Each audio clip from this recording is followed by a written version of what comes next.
This dam that is causing this menace in Nigeria is a Cameroonian dam that is called Legdo. It was built in 1977.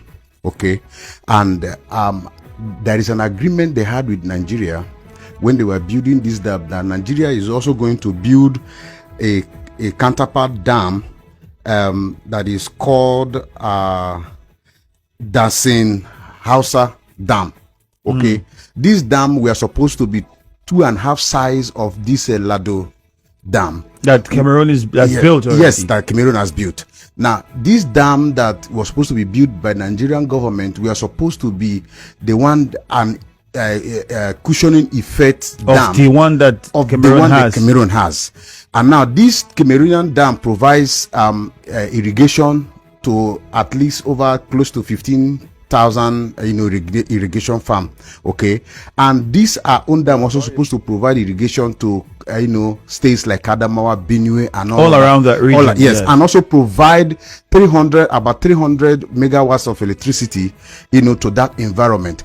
But you see, Nigerian government, being a government that does not care about the life of the citizens, refuse to complete this dam, started and abandoned it.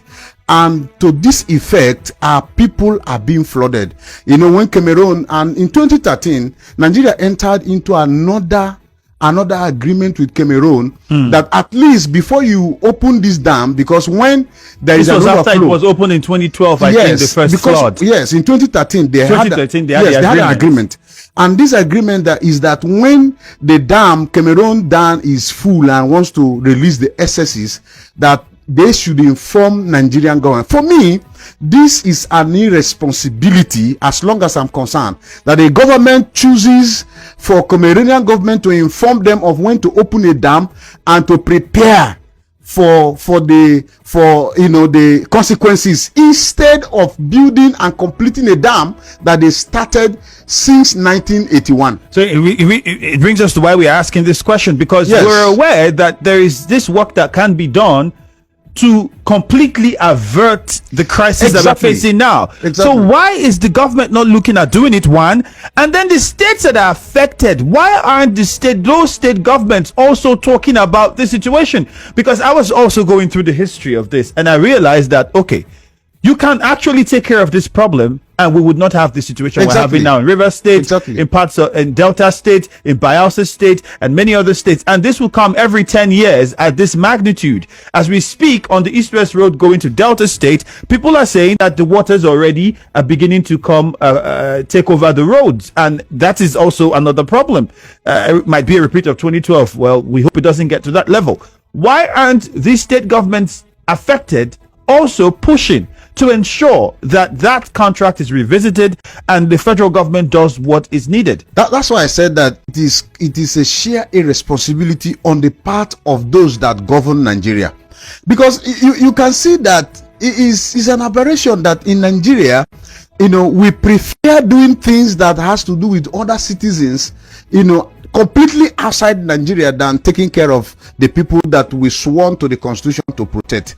Okay, I think that all the states that are involved, the northern states and the southern states, and even in the middle belt, especially the Benue State, now it's taking over. The water is released it passes through River Benue. Exactly. Okay, so it's a responsibility on the part of government. I am thinking that now government should be talking about how to complete that dam, instead of talking about relief material. Did you watch in Anambra State, you see people dying? Did you watch and see in Benue people died? As I speak to you, the entire Edema has been cut off. I can't go to my village. Okay, even the East-West Road is an understatement to say it's about to. A part of East-West Road has already been cut off already. Okay, now if I'm going to my village now, I get to a point, Ikri Road has been cut off. If I get to a point, you have to use canoe. In fact, you don't need to even drive your vehicle back home.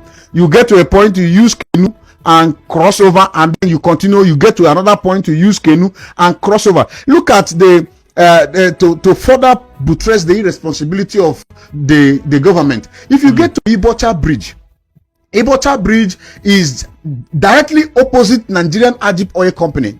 okay, where that tank facilities are. Now, if you get to that bridge, there is a bridge there that has been built for over how many years? And now, water overruns that bridge as a matter of annually. And now, Rivers State government, as a promise, as a electionary promise, told us that they are going to build another road, which they have been constructing since 7 years in office and have not completed. And if you get to that part of the bridge, the other side of the extension of the bridge is also constructed at a level where water also overruns it. It's irresponsibility. Okay, now that part of Ebematu is cut off. The part of Imo State you can go through Imo State is cut off. The part through River State is cut off. And yet, this is a part of River State that produce, like you will say, the golden fish that laid the golden egg.